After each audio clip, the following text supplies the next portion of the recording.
جیسے اس کے دوستوں نے آج اس سے پیٹھ دکھائی ہو، جیسے آج اس کا سب کچھ لٹ گیا ہو، برباد ہو گیا ہے۔ اس سے بے تحاشا ہمدردی ہو رہی تھی، وہ لفظ ہی نہیں بنے تھے جس سے اس کے نقصان کی مذمت کر سکتی۔ وہ تیزی سے اٹھا، دروازے پر رک کر بولا، اگر ہو سکے تو مجھے معاف کر دینا، مجھے اور کسی دوست سے معافی نہیں مانگنی، بس میں نے تمہارا بہت نقصان کیا ہے جس کی میں تلافی نہیں کر سکتا، اب ممکن بھی نہیں ہے۔ وہ رک کر پلٹا، اور تم ابھی بھی میرے دل میں رہتی ہو، پہلے کی طرح، کہہ کے باہر نکل گیا۔ دل نشیں نے دھندلائی آنکھوں سے اسے خود سے دور جاتے دیکھا۔ دل چاہ رہا تھا اسے روک لے، مگر وہ روک نہ سکی۔ کل کی ساری میٹنگ کینسل کر دو، آغا بابا نے ہمیں پارٹی میں شرکت کی شمولیت کی دعوت دی ہے، تو آپ لوگ جائیے، میرا بھلا وہاں کیا کام؟ تہران نے نوالا منہ میں رکھتے ہوئے کہا۔ وہ لوگ اس وقت محسن مرزا کا شاہانہ ڈائننگ ہال میں آمنے سامنے نشستوں پر براجمان ڈنر کر رہے تھے۔ تمہیں اپنے عزیزوں ساتھیوں سے متعارف کروانا چاہتا ہوں، جینٹل مین۔ یا تم ڈرتے ہو لوگوں کا سامنا کرنے سے کہ تم نے اپنی موت کا اعلان کر دیا تھا، پھر زندہ کیسے ہو گئے؟ وہ کیا نام ہے تمہاری اس دوست کا؟ کہیں اس نے نیوز چینلز کو یہ خبر بھیج دی ہو؟ محسن مرزا کا اشارہ دلنشیں کی جانب تھا۔ جتنی بھی بدگمانیاں سہی، مگر وہ کبھی ایسا نہیں کرے گی۔ میں اپنے دوستوں کو اچھی طرح جانتا ہوں کہ کون کس حد تک جا سکتا ہے۔ اس کے لہجے میں بھرم تھا۔ تو بس، پھر تم چل رہے ہو؟ چہیتے کی رہنمائی کا وقت آ گیا، اب تمہیں سمجھ آئی؟ میں یوں ہی تمہیں چہتا نہیں کہتا تھا، امن نے جتا کر کہا۔ اس کے لہجے میں محسوس کیا جانے والا طنز تھا۔ اسے تہران سے گلہ نہیں، بلکہ اپنے باپ سے تھا، جس نے کبھی اس پر توجہ دی نہیں، اکلوتی اولاد ہونے کا احساس دلایا۔ کم آن محسن صاحب، میں واقعی اس قسم کے پارٹیز کو پسند نہیں کرتا، آپ جانتے ہیں۔ اس بار اس نے ذرا عامیانہ پن سے کہا، جانتا ہوں، مگر ہیرے کوئی چھپا کر رکھنے کی چیز نہیں ہوتے جینٹل مین۔ جیسے ہیرو کی نمائش اور چکا چوند آنکھوں کو چندیا دیتی ہے، ویسے ہی تمہیں میرے ساتھی دیکھ کر بھی لوگوں کو اش اش کر اٹھیں گے اور رشک کریں گے۔ ان کے لہجے میں ان کا ان کہا غرور تھا۔ ٹھیک ہے، جیسے آپ کہے، تہران کے اپنائیت بھرے اصرار کے سامنے ہار مانتے ہوئے بولا۔ یہ ہوئی نا بات، پراؤڈ آف یو۔ وہ اس پر فخر جتانے لگا۔ Excuse me? امن کو یہاں بیٹھنا دشوار ہونے لگا تو تیزی سے اٹھ کر چلا گیا۔ یہ سراسر زیادتی ہے اس کے ساتھ محسن صاحب۔ اس کا اشارہ امن کے جانب تھا۔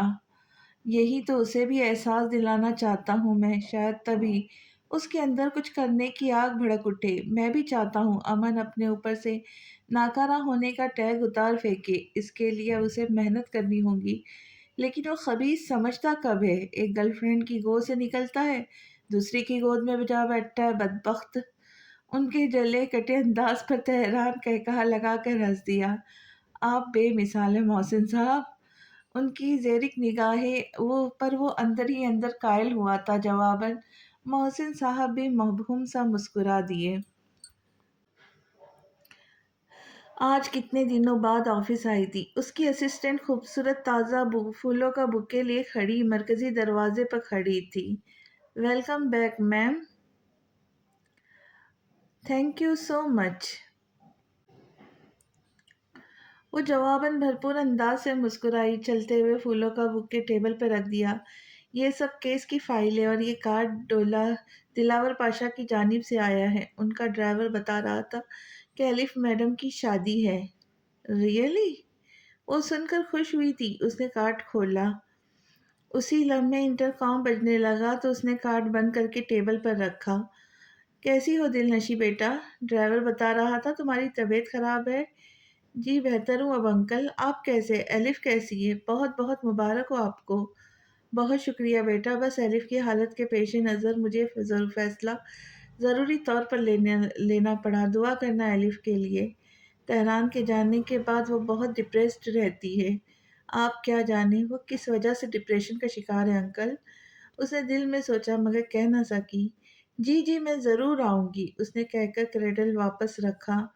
انکل کو ابھی تک یہ علم نہیں ہوا تھا کہ تہران زندہ ہے اور کبھی بھی خود سے ان کے سامنے نہیں آئے گا۔ وہ یہ بھی جانتی تھی، بے شک الف امان کی موت کی ذمہ دار تھی، مگر وہ پشیماں بھی تو تھی۔ تہران کا لہجہ بہت تکلیف دہ تھا، وہ الف سے بدگمان تھا۔ کبھی اس کی شادی میں شرکت کرے گا؟ آفس میں مارچ پاسٹ کرتے ہوئے سوچ رہی تھی کہ کیسے اسے منائے۔ کارڈ کھول کر دیکھنا بھول گئی تھی۔ کیا مصیبت ہے! مجھے تو ڈی پیلس والوں نے جانے کیا سمجھ رکھا ہے، جیسے میں کوئی انسان نہیں، چابی سے چلنے والی گڑیا ہوں، جب ان کا بیٹا چاہے دل بہلائے، جب چاہے چھوڑ کر چلا جائے، جب یہ چاہے حکم چلائے۔ سلک کی سیاہ ساڑی میں بیڈ پر پٹکتے ہوئے اسٹیش سے بڑبڑا رہی تھی، اس بات سے بے خبر کہ احتشام سب سن چکا ہے۔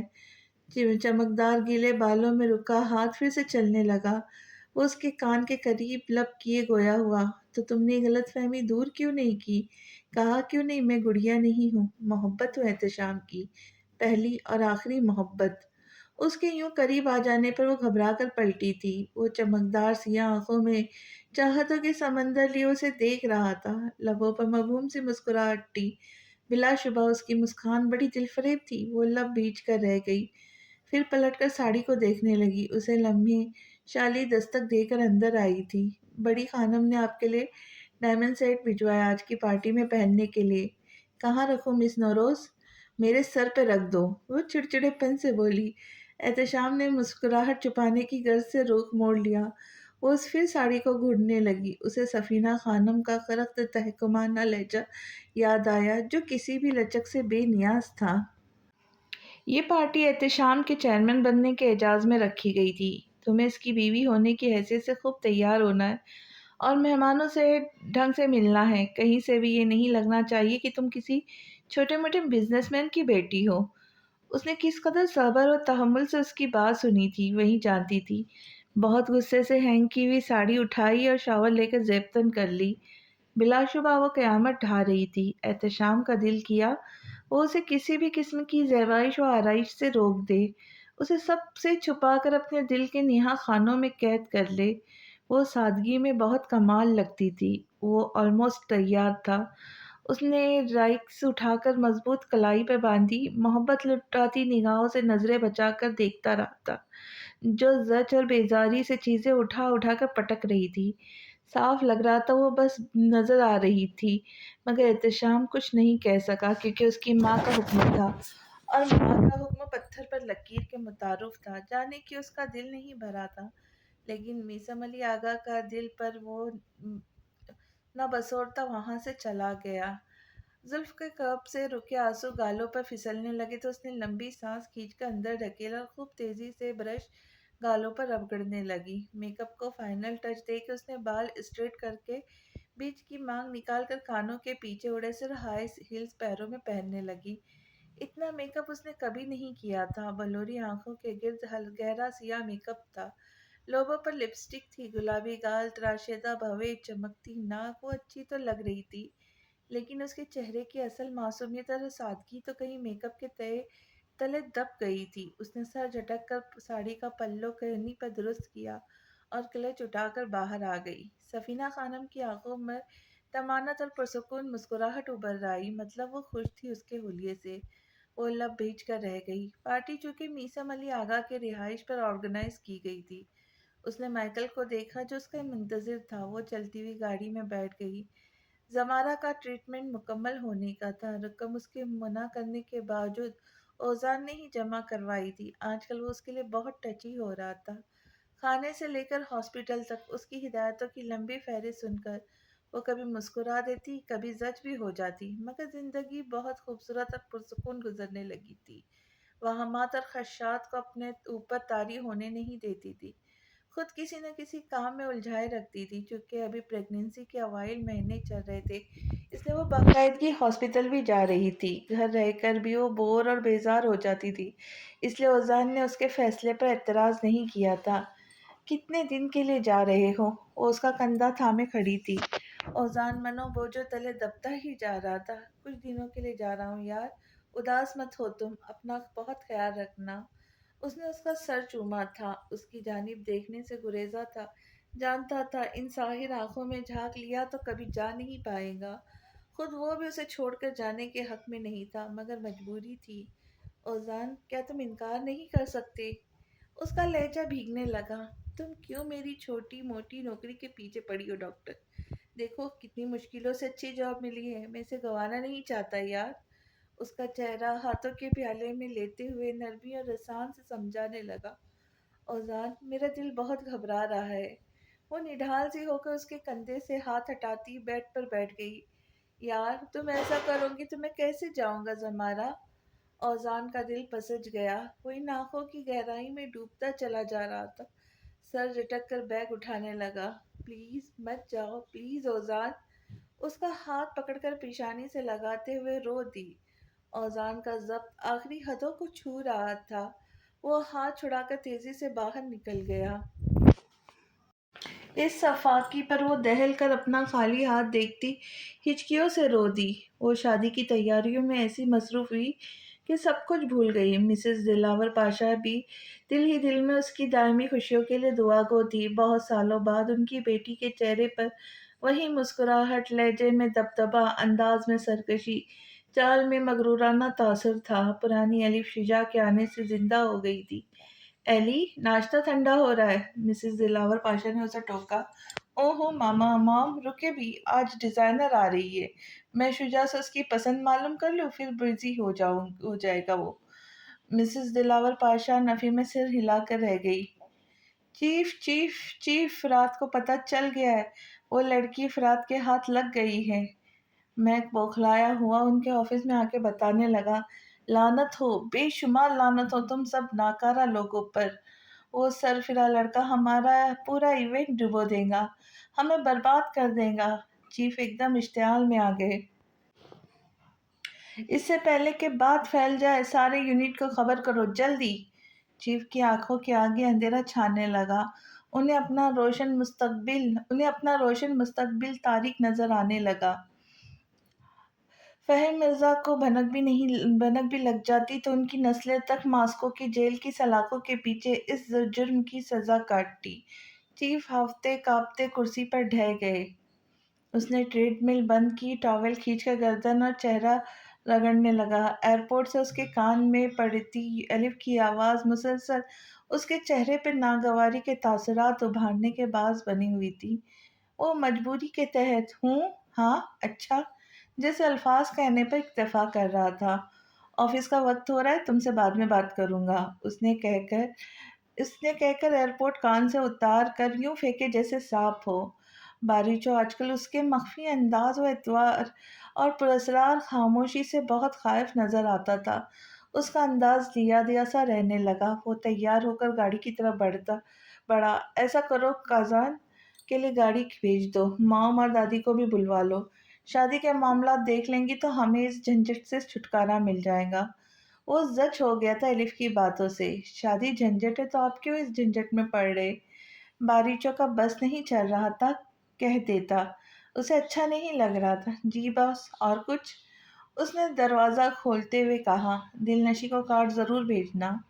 وہ اتر کر بلند و بالا آفس کی عمارت کی طرف بڑھ گیا۔ اتنے سالوں بعد اس کے منہ سے کسی دوست کا تذکرہ سنا تھا۔ باریچو نے کچھ حیرانی سے سر ہلا کر جھکا دیا۔ وہ بے یقینی سے معاف ہوتے ذہن کے ساتھ الف اور شجاع کے ناموں کو ایک ساتھ دیکھ رہی تھی۔ اپنی کم علمی پر ماتم کرنے کو جی چاہ رہا تھا۔ اس نے پہلے کیوں نہیں دیکھا جب الف کی جانب شادی کا کارڈ آیا تھا؟ تم یہ ٹھیک نہیں کر رہے شجاع۔ تہران، پلیز فون اٹھاؤ یار۔ وہ آپ ہی آپ میں بڑبڑاتی کمرے میں چکر کاٹ رہی تھی۔ تہران کا فون مسلسل آف آ رہا تھا۔ اس نکاح کے پیچھے شجاع کا اصل مقصد سے بخوبی واقف تھی۔ اسے الف کی فکر ہو رہی تھی۔ تھک کر اس نے فون بیڈ پر پھینکا اور خود بھی نیم دراز ہو گئی۔ اگر تہران نے غصے میں آ کر شجاع کو کچھ کر دیا تو؟ وہ گھبرا کر اٹھ بیٹھی۔ او نو، اب کیا ہوگا؟ تہران کو بتاؤ یا نہیں، یا پھر شجاع کو کنونس کرنے کی کوشش کروں کہ وہ یہ شادی روک دے؟ وہ کنپٹیاں سہلاتے ہوئے بڑبڑاتے جا رہی تھی۔ شجاع بہت ضدی ہے، کبھی نہیں مانے گا۔ اف خدایا، میں کیا کروں؟ تم کس سے باتیں کر رہی ہو بیٹا؟ معز درانی دروازے پر کھڑے تشویش سے استفسار کر رہے تھے۔ وہ مسکرائی بولی، کسی سے نہیں ڈیڈ، ایک کیس میں پھنس گئی ہوں، بس اسی کے بارے میں اندازے لگا رہی ہوں۔ تم بھی نہ بیٹا، چلو اور ڈنر لگ گیا ہے، کھانا کھا لو۔ شاباش بابا، میں بعد میں کھا لوں گی، اس نے کرنی کاتراتے ہوئے کہا۔ چا ابھی اور ابھی اس وقت کھانا ہوگا میرے ساتھ، کام بعد میں ہوگا، چلو۔ وہ اس کے گرد بازو کا گھیرا بنا کر اپنے ساتھ لے گئے۔ دلنشی کے اعتراض وہیں دم توڑ گئے۔ میسم علی آغا کے محل میں آج سیکورٹی ہائی الرٹ تھی۔ محل کے 4 اطراف گارڈز اور رینجرز تعینات تھے۔ تمام تر ایگزٹ اور انٹر پر بھاری سیکورٹی کا انتظام تھا۔ این سی پی پارٹی کے اراکین اور شہر کے مشہور و معروف ترین شخصیات کی شراکتوں کا سلسلہ وقفے وقفے سے جاری تھا۔ تمام تر چھوٹے بڑے میڈیا نیوز چینلز کے نمائندے بھی موجود تھے۔ این سی پی پارٹی سے لے کر مشہور و معروف شخصیات احتشام کے لیے نیک امیدوں کا اظہار کر رہے تھے، مبارکباد دے رہے تھے۔ سپر ماڈل مارتھا کرسٹی بھی خوبصورت لفظوں میں اس کی تعریف کر رہی تھی، اس کے لیے نیک نیتی کا اظہار کر رہی تھی۔ جب وہ وہاں پہنچی، سر شکن مائیکل اسے مین انٹر سے نہیں بلکہ ایک دوسرے داخلی دروازے سے لایا تھا، جہاں داور آرگنائزر اور سیکورٹی ہیڈ کی خدمات انجام دے رہا تھا۔ اسے فوراً اندر جانے کی دعوت دے دی۔ سفینہ خانم نے اسے بہت سے مشہور اور معروف شخصیات سے ملوایا تھا، جن میں سیاست، شوبز، ٹی وی، فلم کے لوگ بھی شامل تھے۔ وہ بڑی سی مسکراہٹ لبوں پر ہمہ وقت چپکائے ہر کسی کو ہاتھ دے رہی تھی، داد وصول کر رہی تھی۔ وہاں پر ہر کوئی اسے اس شاندار شخص کی بیوی ہونے پر رشک بھری نگاہوں سے دیکھ رہا تھا۔ ان نگاہوں میں تہران پاشا کی نگاہیں بھی شامل ہوئی تھیں۔ وہ اسے نہیں بلکہ احتشام کو دیکھ رہا تھا۔ دل چاہ رہا تھا اس شخص کو شوٹ کر دے، جرم کی سزا کاٹنے کے لیے جیل بھیج دیا جائے۔ بہت دیر بعد مہمانوں سے پیچھا چھڑا کر احتشام مجاہد کی نظر اب زلف کی تلاش کر رہی تھی۔ وہ ایک کونے میں الگ تھلگ نظر آ گئی۔ اسے خود پر فخر سا محسوس ہوتا تھا۔ اس کی شریک حیات اتنی خوبصورت، اتنی نازک، اتنی معصوم اور سادہ تھی، وہ لاکھوں میں ایک تھی۔ اس ہجوم میں اب بھی بہت سی نگاہیں اس پر مر مٹی تھی، بہت سی نگاہیں ایک نظر کی طلبگار تھی۔ وہ ان سب سے بے نیاز، جو اس کے گلاس کو خالی خالی نظروں سے گھرتی، جانے کن خیالوں میں کھوئی ہوئی تھی۔ "Is she your wife?" Ehtesham گہرے خیالوں سے چونک گیا۔ دو نیلگوں آنکھیں جواب کی منتظر تھیں۔ اس کی آنکھوں میں تیزی سے شناسائی تاثرات ابھرے تو مسکرا دیا۔ "اینی ویز، کانگریچولیشنز!" تہران نے جیب سے ہاتھ نکال کر اس کی سمت بڑھایا۔ "Thank you mean!" اس نے مسکرا کر ہاتھ تھام لیا۔ "آپ نے جواب نہیں دیا!" "اوہ یس، شی از مائی وائف!" اس کے لبوں پر دیدہ زیب سی مسکراہٹ دوڑی، لہجے میں عجیب سا غرور تھا۔ "چلیں، آپ کو ملواتا ہوں!" احتشام جواب سنے بغیر چل پڑا تو وہ بھی اس کے ہم قدم ہوا۔ "زلف، میرے دوست سے ملو!" وہ کاؤنٹر پر کوہنیاں رکھ کے جھکی ہوئی تھی۔ پلٹ کر دیکھا تو آنکھیں جھپکنا بھول گئی۔ اس کی آنکھیں تحیر سے چھوٹی پڑ گئیں، پھر بڑی حیرانی، صدمہ، یخلق تاثراتوں کا سونامی آ گیا۔ وہ زندہ تھا، اس کی محبت، اس کا چین، اس کا دل کا مکین، اس کا سب کچھ۔ "ہیلو مس نوروز!" تہران نے مسکرا کر ہاتھ بڑھایا۔ اس کے موتیوں کے مانند چمکتے دانت واضح ہونے لگے۔ وہ اس کے تاثرات انجوائے کر رہا تھا، پھر کندھے اچکا کر بڑھا ہوا ہاتھ واپس کھینچ لیا۔ زلف جیسے مجسم پتھر کی مورت بن گئی تھی۔ اتنی اچانک، اتنا غیر متوقع سامنا، کیسے اور کس لیے؟ اس کا دل معاف ہو رہا تھا۔ اس نے احتشام کا فولادی بازو تھام لیا، ورنہ گر جاتی۔ وہ جو متوجہ نہیں تھا، فوراً متوجہ ہوا۔ "زلف، آر یو اوکے؟" اس کی پریشانی دیکھنے کے لائق تھی۔ وہ خشک ہونٹوں پر زبان پھیرتی، آنکھیں بند کرتی کھولتی، بے ربط سانسوں کے بیچ بولی، "میرا دم گھٹ رہا ہے، میرا دل گھبرا رہا ہے، مجھے سانس نہیں آ رہا احتشام!" اس کی ہتھیلیاں پسینے سے بھیگنے لگیں۔ احتشام حواس باختگی سے اس کے شانے پہ ہاتھ رکھا، مگر وہ بے ہوش ہو کر اس سے آ لگی۔ اس لمحے تہران پاشا کے لبوں کی مسکراہٹ گہری ہوتی چلی گئی تھی۔ "داور، ڈاکٹر کو بلاؤ، جلدی!" اسے ہجوم کی پرواہ نہیں تھی۔ وہ چیختے ہوئے داور سے کہنے لگا اور اسے اٹھا محل کے اندرونی حصے میں چلا گیا۔ "زلف، آنکھیں کھولو!" اسے بیڈ پر لٹا کر اس کی نبض چیک کرنے لگا۔ بظاہر نارمل تھی۔ اسے کچھ تسلی ہوئی۔ اس کے ہاتھ پیر یک ٹھنڈے پڑ گئے تھے۔ وہ گلابی ہتھیلی ہاتھوں میں لے کر رگڑنے لگا۔ ڈاکٹر آیا تو وہ اس کے قریب سے اٹھ گیا۔ "کیا ہوا ہے اسے؟" وہ بے تابی سے پوچھنے لگا۔ ان کا بی پی لو ہو گیا ہے جس کی وجہ سے بے ہوش ہو گئی ہے۔ فکر کرنے کی ضرورت نہیں ہے، ہوش میں آ جائیں گی۔ آپ ان کی ڈائٹ کا خیال رکھیں، اسٹریس اور ذہنی دباؤ سے دور رکھنے کی کوشش کریں اور روٹین چیک اپ ضرور کروایا کریں۔ ڈاکٹر ہدایت دے کر چلا گیا تھا۔ اس نے سکون کا سانس لیا۔ اس کی حالت دیکھ کر تو وہ گھبرا گیا تھا۔ مہمانوں کے خیال سے اس نے ملازمہ کو اس کے پاس چھوڑا اور واپس چلا گیا۔ سفینہ خانم بہت گہری اور متعجب نظروں سے اس کا جائزہ لے رہی تھی۔ سر شکر زیادہ تر لوگوں کا دھیان اس طرف نہیں گیا، ورنہ سفینہ خانم زلف کی اچھی خاصی کلاس لینے کا ارادہ رکھتی تھی۔ کیسی طبیعت ہے اب آپ کی وائف کی؟ اس نے بظاہر سنجیدگی سے پوچھا۔ She is fine now, blood pressure low ہو گیا تھا، احتشام نے تسلی سے کہا۔ تھینک گاڈ، مجھے لگا مجھے دیکھ کر بے ہوش ہو گئی ہے آپ کی وائف۔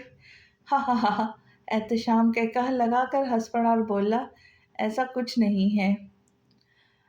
تہران کن اکھیوں سے اس کی کھلکھلاتی صورت دیکھتا رہا تھا۔ وہ ڈیوٹی دے کر بے دلی سے کرسی پر ٹانگیں پھیلائے بیٹھا تھا تو گردن پشت پر گرائی ہوئی تھی۔ عجب افسردہ اداس سے زندگی لگنے لگی تھی اچانک اسے۔ وہ ایک ملاقات، بس ایک ملاقات اس کے دل کی دنیا تہہ بالا کر گئی تھی۔ دوسری ملاقات نے اس کے مکمل طور پر توڑ کر رکھ دیا تھا۔ وہ مان چکا تھا لڑکی شادی شدہ ہو سکتی ہے، اس کی ایک بیٹی بھی ہو سکتی ہے، نارمل بات ہے، لیکن اسے یہ جذبات ختم نہیں کر سکا تھا جو دن رات اسے بے چین کیے دے رہا تھا۔ سر، آپ کی کافی؟ ویٹر نے جھک کر کافی رکھی۔ وہ خیالوں سے چونک کر سیدھا ہو بیٹھا۔ یکلخت اس کی نظر سامنے بیٹھی لڑکی پر پڑی۔ وہ ایک دم سیدھا ہوا۔ جیا اور تاشفا سامنے ٹیبل پر براجمان تھی۔ آج بھی وہ دونوں اکیلی ہی تھی۔ اسے عجیب سا لگا۔ اس نے ویٹر کو اشارے سے پاس بلایا، پوچھنے لگا، ان میڈم نے کیا آرڈر کیا ہے؟ بلیک کافی اور آئس کریم۔ ویٹر نے بتایا۔ آئس کریم میڈم کے کپڑوں پر گرا دینا، ایسے کہ اسے پتہ نہ چلے تم نے یہ جان بوجھ کر کیا ہے۔ اس نے چند نوٹ نکال کر اس کی جیب میں گھسیڑتے ہوئے کہا۔ انداز حتما بے لچک تھا۔ ویٹر کنفیوز ابھی اس کی صورت تاکنے لگا۔ جاؤ، میری شکل کیا دیکھ رہے ہو؟ وہ دبدبا گزرایا اور ویٹر نے وہی کیا جو اس نے کہا تھا۔ وہ دور ہی سے اس کے غصیلے تاثرات انجوائے کرنے لگا۔ اسے پہلی ملاقات یاد آ گئی۔ جیسے ہی وہ اٹھ کر گئی، اس نے تیزی سے ٹیبل کا رخ کیا۔ ڈاکٹر فرات، ہاؤ آر یو؟ جیا کھل اٹھی اسے دیکھ کر۔ آئی ایم گڈ، تم اکیلی آئے، تمہارے پیرنٹس کہاں ہیں؟ اس نے دانستہ نگاہیں دوڑا کر پوچھا۔ مام آئی ہے نا میرے ساتھ، وہ اس طرف گئی ہے۔ ویٹر نے ان کا ڈریس خراب کر دیا۔ وہ ہاتھ لبوں پر رکھ کر جما کر دبی دبی سی ہنستے ہوئے بتانے لگی، وہ کیا کہتا، اسی کی تو یہ حرکت تھی۔ اوہ، اور تمہارے ڈیڈ؟ اس نے مطلب کا سوال کیا۔ جیا کی مسکراہٹ ایک دم تھم گئی۔ وہ آہستگی سے بتانے لگی، ڈیڈ کا مرڈر ہو گیا تھا بہت سال پہلے جب میں چھوٹی تھی۔ واٹ؟ وہ خوشی سے ایک دم چیخا۔ اپنی اس کیفیت پر اگلے لمحے وہ جی بھر کر اس بچی کے سامنے شرمندہ ہوا تھا۔ ویری سیڈ، برجستہ منہ لٹکا کر بولا۔ اوکے، میں اب چلتا ہوں، take care of your self. وہ مسکراہٹ اچھال کر اٹھ گیا۔ اس سے پہلے تاشفا اسے دیکھ لیتی۔ اس نے کیا کیا نہیں سوچ لیا تھا، لیکن کچھ بھی سچ نہیں تھا، سب وہمی باتیں تھیں۔ کار کیز کا بٹن دباتے ہوئے گاڑی آن لاک کی اور مسرور سی چال چلتا ہوا بیٹھ گیا، اس بات سے بے خبر کہ کچھ لوگ اس کے تعاقب میں ہیں۔ Tehran, Tehran! وہ بدحواسی کے عالم میں بڑبڑاتے ہوئے ایک دم اٹھ بیٹھی۔ لمبے سیاہ بال کندھوں پہ گرتے ہوئے چہرے کے گرد پھیل گئے۔ ملازمہ تیزی سے اس کے قریب آئی۔ مس نوروز، آپ کی طبیعت ٹھیک ہے؟ میں احتشام سر کو بلاتی ہوں۔ نہیں، رکو، مجھے پانی لا کر دو۔ اس نے گلے پر ہاتھ رکھا، بے ربط سانسوں کے بیچ بولی۔ ملازمہ کے جاتے ہی تیزی سے کمفرٹر ہٹایا، بالوں کو لپیٹتے ہوئے بے تابی و بے قراری سے گلاس وال کے پردے ہٹا کر نیچے دیکھنے لگی۔ اس کا دماغ بھگ سے اڑ گیا۔ تم زندہ ہو تہران؟ تم نے اپنی موت کا ڈرامہ کیا میرے ساتھ؟ اس کا بس نہیں چل رہا تھا ظالم کو جھنجھوڑ کر اس ظلم کا حساب مانگے۔ سیاہ میک اپ زدہ بلوری آنکھیں بلا جھجک یکٹک اس کے گرد طواف کر رہی تھی۔ وہ آج بھی ویسا ہی تھا، حاوی ہوتی شخصیت کے ساتھ برتر خوبصورت وجہ، اس کی مسکراتی نیلگوں آنکھیں جن سے زلف کو عشق تھا، اسے ہجر کی بھٹی میں جلستا چھوڑ کر خود کیسے شان سے زندگی گزار رہا تھا۔ اس کے خواب ریزہ ریزہ کر دیے تھے سنگ دل نے۔ تم نے یہ ٹھیک نہیں کیا تہران، تمہارے جانے کی خبر سن کر کر رہی تھی تو میں مایوس ہوئی تھی اتنی کہ مجھے لگا کہ اس بھری دنیا میں میرا اپنا کوئی نہیں رہا، مجھے کسی کا سہارا نہیں مل سکتا، تبھی تو میں نے احتشام کے ساتھ سمجھوتا کر لیا تھا۔ میں تمہاری چال سمجھ نہیں سکی، یہ کیا کر دیا تم نے تہران، اپنے ہاتھوں سے اپنی محبت کو کسی اور کے نصیب میں لکھ دیا۔ اس کا لہجہ ٹوٹا ہوا تھا، گلاس وال پر ہاتھ رکھ کر سر اس پر ٹکا دیا، وہ سسک کر روتی چلی گئی۔ نیچے تہران پاشا مسکرا مسکرا کر محسن مرزا سے جانے کیا باتیں کر رہا تھا، کتنا بدل گیا تھا وہ، پہلے تو کبھی اتنا نہیں مسکراتا تھا، ہمیشہ سنجیدہ رہتا، سوشلائز ہونا پسند نہیں تھا اسے، ہمیشہ تنہائیوں میں رہتا، اور اب کیا وہ ابھی بھی اس سے محبت کرتا تھا؟ اس نے بے چینی سے پہلو بدلا، کیا اس نے بھی دوسری شادی کر لی ہے؟ اتنا عرصہ کہاں روپوش ہو گیا تھا اور اب کیوں ملا تھا؟ اس نے جھوٹی گواہی کیوں دی تھی؟ کیوں سارے الزامات اپنے اوپر لے لیے تھے؟ کیوں جیل چلا گیا تھا؟ اپنی موت کا ڈرامہ کیوں رچایا؟ اسے اتنی بڑی سزا کس لیے دی؟ نہ ختم ہونے والے ان گنت سوالات اور دکھ، بس ایک، اب وہ ساتھ نہیں تھے، ایک دوسرے کے بارے میں سب کچھ جاننے کے باوجود بھی اجنبی تھی۔ تم کیا کر رہی ہو زلف؟ کیا کر رہی ہو زلف کے پاس کون ہے؟ احتشام نے ملازمہ کو گراؤنڈ فلور پہ دیکھا تو بری طرح سے ٹوک دیا۔ سوری سر، میڈم اٹھ گئی تھی، بار بار آپ کا نام لے رہی تھی، میں نے سوچا آپ کو بلا لوں لیکن انہوں نے منع کر دیا، پانی منگوایا ہے۔ ملازمہ نے طوطے کی رٹ دیا۔ اس کی آنکھ برساتی آنکھیں ٹھنڈی پڑ گئی، مہمانوں سے ایکسکیوز کرتا اس کے پاس چلا آیا۔ تم رو رہی ہو، سب ٹھیک ہے نا؟ طبیعت تو ٹھیک ہے تمہاری؟ اس نے تشویش کا اظہار کرتے ہوئے پیشانی پر ہاتھ رکھ کر پوچھا۔ وہ بھیگی آنکھوں سے اسے دیکھنے لگی، دیکھتی ہی گئی۔ تو یہ تھا اس کا نصیب، تو یہ تھا اس کا نصیب، احتشام مجاہد، ایک اعلیٰ حسب و نسب والا شخص، مشہور و معروف، کامیاب بزنس مین، سیاست دان، خوبصورت ذہن ترین، اعلیٰ تعلیم تربیت یافتہ، کتنا میٹھا اور نرم بولتا تھا، پھر بھی اس دل کو تہران چاہیے تھا بس، کیونکہ وہ اس کی پہلی محبت تھا۔ سامنے کھڑا شخص تمام تر صلاحیتیں و خوبیوں کے باوجود اس کے دل میں جگہ نہیں بنا پایا تھا۔ اسے اپنی جرانی محویت سے تختے پار کر خوش فہمیوں کے عجیب پھول برسنے لگے احتشام پر، اس کا رواں رواں مہک اٹھا۔ زلف؟ احتشام نے دھیمے گمبھیر لہجے میں اس کے رخسار پر ہاتھ رکھا تو وہ مراقبے سے باہر آئی۔ کیا دیکھ رہی ہو؟ لہجے میں چاشنی گھلی ہوئی تھی، اس نے نفی میں سر ہلا کر جھکا لیا۔ میں نیچے جا رہی ہوں۔ اس نے سائیڈ سے نکلنا چاہا تو احتشام نے روک دیا۔ تمہاری طبیعت ٹھیک نہیں ہے، تم آرام کرو، بلکہ میں داور سے کہتا ہوں وہ تمہیں پہلے چھوڑ آئے، مجھے آج لیٹ ہو جائے گا۔ اس کا دل کھینچنے لگا، وہ خود کو روک نہیں سکا، ہاتھ بڑھا کر اس کی بے ترتیب زلفیں ترتیب دیتے ہوئے کہنے لگا، میں ٹھیک ہوں احتشام۔ اس نے کمزور سا احتجاج کیا۔ تہران کی وجہ سے ابھی بھی صدمے میں تھی، اس کے حواس ٹھکانے پہ نہیں تھی۔ اگر وہ اتنا کہہ رہی ہے تم اسے پارٹی میں آنے دو احتشام۔ سفینہ خانم جو کب سے تماشا دیکھ رہی تھی، قہر آلود لہجے میں کہنے لگی۔ لہجے کی ناپسندگی احتشام نے صاف محسوس کی تھی، جبکہ زلف تو عادی ہو چکی تھی، اسے اب فرق نہیں پڑتا تھا۔ اپنا حلیہ درست کر کے آنا، وہ کہہ کے تیزی سے چلی گئی۔ احتشام نے بے بسی سے اس کا تھکا تھکا سا چہرہ دیکھا اور خود پر جبر کرتے ہوئے کمرے سے نکل گیا، تاہم ماں سے کچھ کہہ نہ سکا۔ سفینہ خانم شاکڈ رہ گئی تھی احتشام کے انداز و اطوار دیکھ کر، وہ کب سے اس لڑکی کی محبت میں مبتلا ہو گیا تھا، اس کے پاس تو وقت ہی نہیں بچتا تھا۔ اتنی فکر، اتنی پریشانی کے مہمانوں کے خیال بھی نہیں کیا اس نے۔ شاید زلف نے اسے اپنے حسن کے جال میں پھانس لیا تھا، انہوں نے بھی تو مجاہد کی توجہ حاصل کرنے کے لیے اپنی خوبصورتی کا استعمال کیا تھا۔ جب مجاہد حسین اس کی محبت میں پاگل ہو گئے تب ان پر یہ انکشاف ہوا کہ سفینہ خانم یونیورسٹی فیلو فہیم مرزا سے محبت کرتی تھی۔ وہ شخص یہ سن کر پاگل ہو گیا تھا، اسے لگتا تھا سفینہ خانم انہیں دھوکہ دے رہی تھی، جبکہ وہ تو مجبور لاچار ہو کر رہ گئی تھی۔ بے شک فہیم مرزا ان کی محبت تھا، مگر اب وہ مجاہد کی بیوی تھی۔ انہیں اپنی محبت سے قائل کرنا چاہتی تھی، لیکن بازی الٹی پڑ گئی۔ مجاہد کو ساری حقیقت پتہ چل گئی، وہ ظالم دیو بن گیا۔ پھر سفینہ بیگم کا خانم کا برا وقت شروع ہو گیا۔ وہ ان کا دھوکہ سہ نہ سکے، شراب نوشی کرنے لگے، انہیں مارنے پیٹنے لگے۔ بالآخر کئی سالوں بعد سفینہ خانم فہیم مرزا سے دوبارہ ملی تو ان کی حالت دیکھ کر بہت شاکڈ ہوئی اور مجاہد سے طلاق لینے کا مطالبہ کیا۔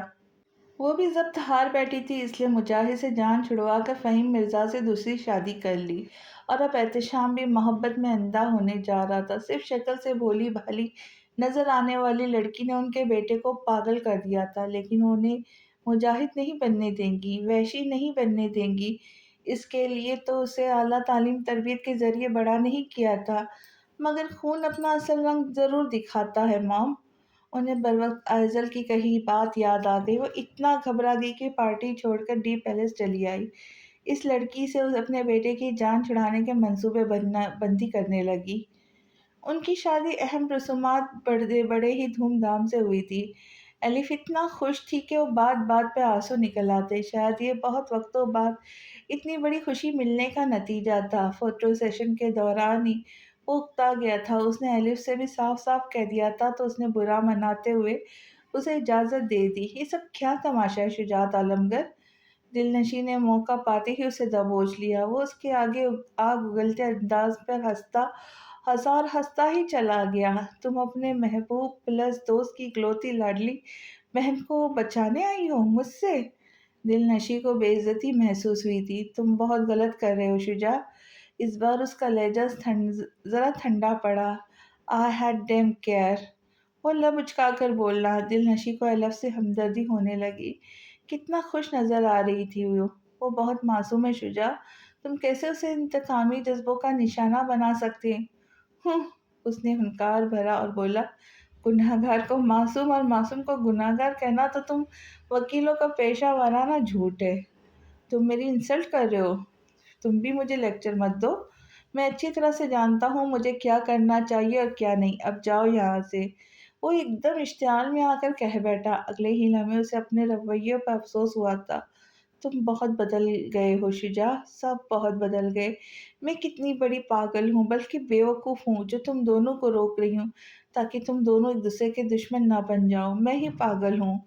اس نے روتے ہوئے اپنا ماتھا پیٹا تھا اور میکسی کو چٹکیوں سے تھامتے ہوئے وہاں سے نکل گئی۔ ڈرائیور نے اسے آتے دیکھ کر فوراً گاڑی کا دروازہ کھولا تھا۔ ساحل پر چلو، مجھے گھر نہیں جانا۔ اس نے کرسی کی پشت سے سر ٹکا لیا۔ ایک دوسرے کے دشمن؟ اس کا مطلب تہران؟ وہ ایک دم چونک کر پلٹا، مگر دل نشیں کہیں نہیں تھی۔ اس نے سختی سے آنکھیں میچ لی۔ کتنا روڈ ہو گیا تھا اس کے ساتھ، اسے جانے کیا کہہ دیا تھا۔ وہ لب بھیج کر رہ گیا۔ ماما کے بلانے پر تاثرات سمیٹتا ہوا ان کی طرف بڑھ گیا۔ وہ دلہن کو رخصت کروانے کا کہہ رہی تھی۔ اس نے سر ہلاتے ہوئے ایلف کو متوجہ کیا۔ وہ کاؤنٹر پر سر گرائے کھڑی تھی۔ ایک مردانہ ہاتھ اس کی طرف بڑھا، ذرا سا اس کی انگلیوں کو چھوا تو تڑپ کر سیدھی ہوئی۔ تہران مسکراتے ہوئے اسے ہی دیکھ رہا تھا۔ کتنی نکلی مسکراہٹ تھی۔ اس کا دل چاہا نوچ کر پھینک دے اور پھر پوچھے، پچھتا رہے ہو نا مجھے چھوڑ کر؟ اس کی آنکھیں لبالب پانیوں سے بھر گئیں۔ وقت کی ستم ظریفی تو یہ تھی کہ وہ اب اسے جی بھر کے دیکھ بھی نہیں سکتی تھی۔ وہ ان آنکھوں کو چھو نہیں سکتی تھی جن سے اسے عشق تھا۔ وہ خالی خالی آنکھوں سے پلکیں گراتے اٹھاتے اسے مبہوتی سے دیکھے ہی جا رہا تھا۔ کتنی عجیب ہو گئی تھی وہ، نہ ہنستی تھی، نہ مسکراتی تھی، نہ بات کرتی تھی۔ تہران نے سوچا، جانتا تھا اس کی موجودگی سے صدمہ پہنچاؤں گا، مگر یہی حقیقت تھی، آج نہیں تو کل اسے فیس کرنی ہی تھی۔ اس کی آنکھوں سے آنسو پھسلتے دیکھ کر اس سے پہلے وہ بے اختیار ہو کر ہر اختیار کھو دیتا، تیزی سے سرخ آنکھیں لیے وہاں سے ہٹ گیا۔ زلف نے بے چینی سے اسے دیکھا۔ وہ کیوں چلا گیا؟ ابھی تو اس نے جی بھر کر اسے دیکھا بھی نہیں تھا۔ اس کا دل ایک دم ہر شے سے اچاٹ ہو گیا، افسردہ ہو گیا تھا۔ وہ احتشام کو ڈھونڈتی ہوئی اس کے قریب آئی تھی۔ احتشام، پلیز گھر چلو، میرا یہاں دل نہیں لگ رہا۔ دونوں ہاتھوں سے اس کا فولادی بازو سینے میں دبوچ کر اس پر سر رکھتے ہوئے نم لہجے میں بولے، اس کے اندر دونوں ہاتھوں سے اس کا فولادی بازو سینے میں دبوچ کر اس پر سر رکھتے ہوئے نم لہجے میں بولی۔ اس کے اندر تک سرشاری کی لہریں دوڑ گئی۔ مہمانوں سے ایکسکیوز کرتے ہوئے اس کی طرف متوجہ ہوا۔ ادھر دیکھو میری طرف، میں نے تم سے کہا بھی تھا آرام کرو۔ وہ بے حد نرمی سے گویا ہوا۔ اس نے کوئی رد عمل نہیں دیا، وہ بس یہاں سے جانا چاہتی تھی۔ احتشام نے اس کے انداز پر فریفتہ ہو کر بے ساختہ اس کا سر چوما، پھر اشارے سے داور کو بلاتے ہوئے کہا، مسز کا یہاں دل نہیں کر رہا داور، انہیں پیلس چھوڑاؤ۔ شور منسٹر صاحب۔ داور کے چہرے پر دبی دبی سی مسکراہٹ تھی۔ وہ دونوں اس بات سے بے خبر تھی کہ وہ لوگوں کی نظروں میں آ چکے تھے۔ سفینہ خانم آگ اگلتی نگاہوں سے اسے دیکھ رہی تھی، مگر بظاہر نارمل انداز سے مسکراتے ہوئے لوگوں کی ستائشی نگاہوں کا جواب دینے لگی۔ ایک تھکا دینے والے دن کے بعد بالآخر طویل ترین پارٹی کو اختتام کو پہنچی۔ احتشام مجاہد جانی مانی ہستی اور حسیناؤں سے ملتے ہوئے اس کے بارے میں سوچ رہا تھا۔ دل چاہ رہا تھا کسی طرح اڑ کر اس کے پاس پہنچ جائے۔ آج کی قسط یہیں، اور انشاءاللہ اگلی قسط میں بہت جلد لے کر آنے کی کوشش کروں گی۔ تاخیر کے لیے معذرت چاہتی ہوں۔ آپ پرانی قسطوں کو بھی ضرور پڑھیں گے، اور جتنی ناول ہے ضرور پڑھیں۔ چینل کو سبسکرائب کریں، لائک کریں، شیئر کریں، اور ویڈیو اچھا لگے تو ویڈیو کو ہائپ بھی ضرور کریں۔ تو ملتے ہیں اگلی قسط کے ساتھ، تب تک کے لیے اللہ حافظ۔